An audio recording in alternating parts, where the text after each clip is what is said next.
Philip, if we can create on the foreshores of the harbour magnificent hotels, tall ships and a casino, what about culture? Have we really, as a city, recognised that what we have in the warehouses, locked away and unseen, is really a magnificent contribution to the culture of this country? That in itself seems to me to be an important reason why we should be trying to open up that harbourside space. Well, Jeff, let me just say who could disagree, but first may I just share in the acknowledgement of the traditional owners of the land on which we stand, Gadigal people, the Eora Nation, and thank you very much for your welcome to country. Can I just say how delighted I am to be here with my good friend Michael Kirby, you Jeff for your role, and can I thank Daryl Maquire for what I know is the effort that he is putting in to ensure that we move forward in relation to the Syron collection. Can I say to Gordon and his family, as well as others present, there is a story that is being told elsewhere in Australia, and some of it's even being brought to Sydney. You see it in the shops around the harbour. Some people think that Indigenous art are just simply the dot paintings, or maybe from, I assume that's from Urukala, maybe the bark paintings, and they are a very important part of our national collection.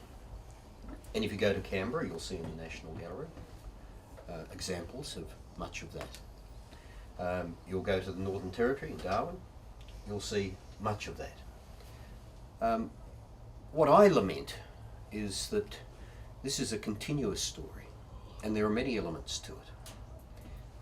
From my period as Minister for Aboriginal and Torres Strait Islander Affairs, Indigenous Affairs, different titles at different times, I had the opportunity of seeing so much of the diversity of what is in fact our First Peoples and their history and their heritage. And Gordon has chronicled that for us here in Sydney. And it is an absolutely unique collection. And it's not what you see when you go to the national galleries. And I think for this great city, for this collection not to be recognised as ours, gives us a very, very important cause on which to work. And we only have a short time frame. I mean, that's the difficulty.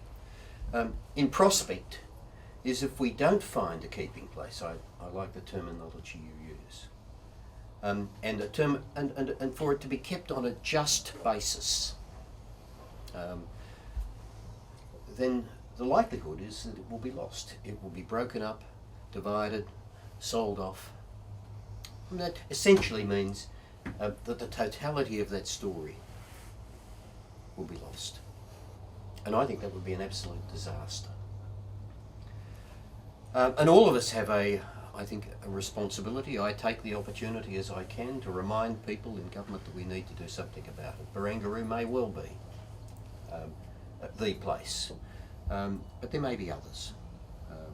One doesn't close one's ideas to that. Daryl, from the government's point of view, in chatting to the Premier, do you think it will take a combination of a generous spirit of Sydney, someone who really believes in this, and also has the pocketbook, and the leadership of government to say, as Philip and Michael have, that this belongs to the community and in one sense belongs to the whole of the nation, that this is way too important to be seen or locked away and lost, as Philip warns? Jeffrey, thank you. May I too pay my respects to all Aboriginal people, both past and present, and acknowledge that we meet on Aboriginal land, and thank you, young fellow, for your beautiful, warm welcome to country.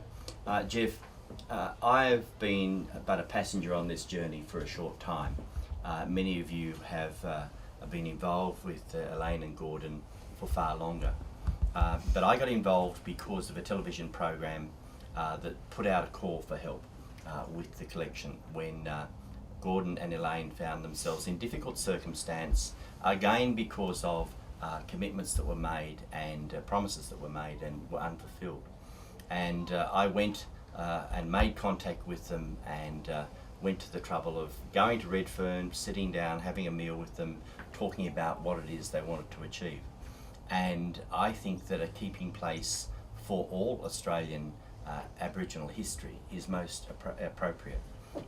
To be truthful, I really wanted it in Wagga Wagga because I think it's the centre of the world, but I acknowledge that there are other places that could house a collection more appropriately, and as you say, with someone with a strong sense of Australian history, of our early Australian history from the very first Australians, and great sympathy towards the cause. I think that we can achieve an appropriate housing place for this collection of Gordon's, but importantly, I think we need to understand that this isn't only Gordon's art.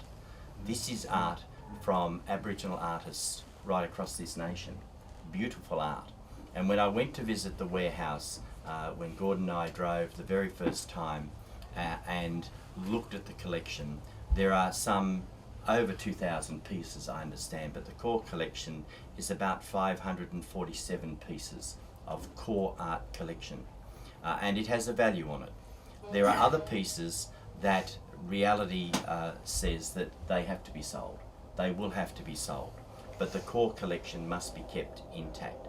Ideally, if some philanthropist were to come along, some good-hearted Australian with a deep checkbook, the whole collection could be kept together. But I think the reality is that there will have to be pieces sold, and that's a shame. But I think we have to understand that the core collection is just so important. The beauty of the artwork that I rolled out that have never been framed, the canvases that hadn't seen light in a number of years, were art that I've never experienced before. Beautiful, beautiful art. It was like rolling out, Aladdin's cave.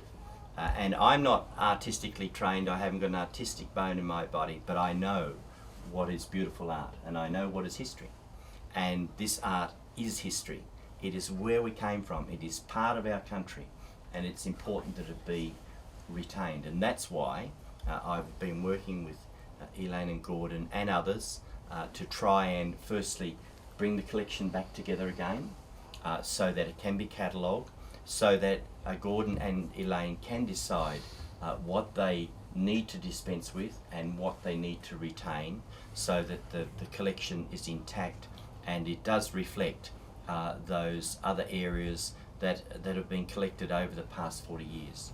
And I should point out too, this isn't only about paintings.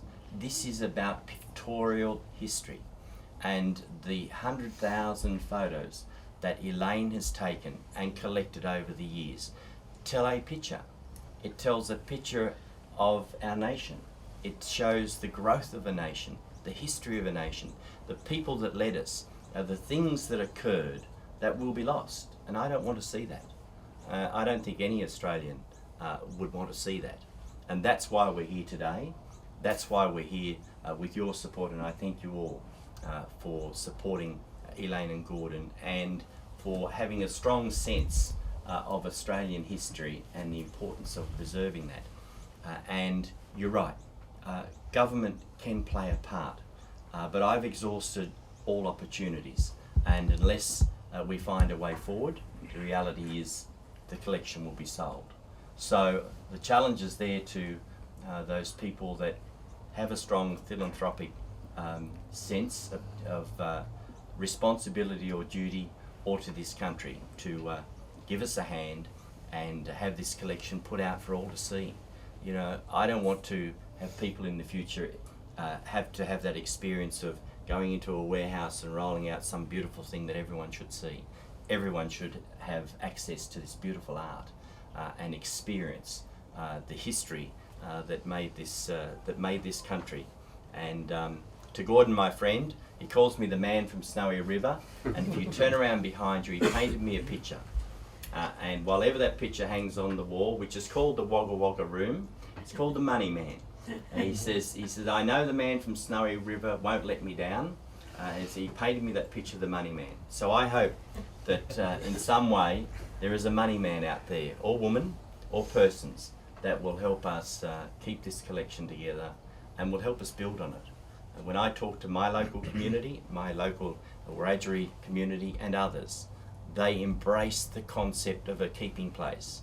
And they said to me, you can put it in Wagga Wagga, you can put it in Tumut, you can put it wherever you like, Aboriginal people will support it. I think all Australians will support it if we can manage to get the enthusiasm of just one person with a philanthropic sense that will come to the rescue and help us provide this history for future generations, for the youngsters coming up and the generations after them. So thank you everyone for being here, and thank you, Jeff, for what you're doing.